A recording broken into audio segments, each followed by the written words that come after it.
রানীগঞ্জ সেতু সুনামগঞ্জ জেলা জগন্নাথপুর উপজেলার কুশিয়ারা নদীর উপর নির্মিত একটি গুরুত্বপূর্ণ সেতু। সিলেট বিভাগের বৃহত্তম এই সেতু 2022 সালের 7 নভেম্বর উদযাপন করা হয়।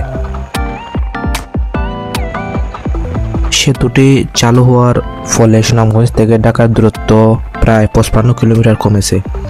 যাতায়াত সময় প্রায় 2 ঘন্টা কমেছে, যা ব্যবসা ও ব্যক্তিগত কাজে সহায়ক। সেতুটি স্থানীয় ব্যবসা বাণিজ্য এবং কৃষিপণ্য পরিবহন সরবরাহ করেছে।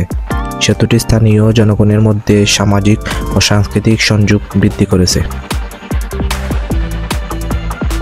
যদিও সেতুটি অনেক সুবিধা প্রদান করেছে, তবুও কিছু চ্যালেঞ্জ রয়েছে। সেতুর সংযোগ সড়ক সরু এবং দুটো বেইলি সেতু ঝুঁকিপূর্ণ, যা বড় বড় যানবাহনের চলাচলে বাধা সৃষ্টি করেছে। যাতায়াতের সময় কমলেও পরিবহনের ভাড়া কমেনি, ফলে সাধারণ মানুষের প্রত্যাশিত সুফল পাচ্ছে না।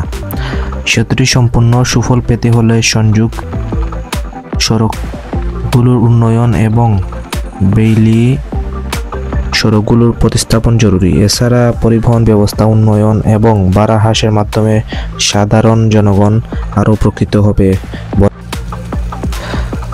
আমি টুলবক্সের ম্যানেজারের সাথে অনেকবার কথা বলতে চেয়েছিলাম যে তিনি কত টাকা টুলবক্সে তুলেন প্রতিদিন, কিন্তু ম্যানেজার কোনো কথা বলতে চাননি আমার সাথে। এর জন্য আপনাদের সাথে এই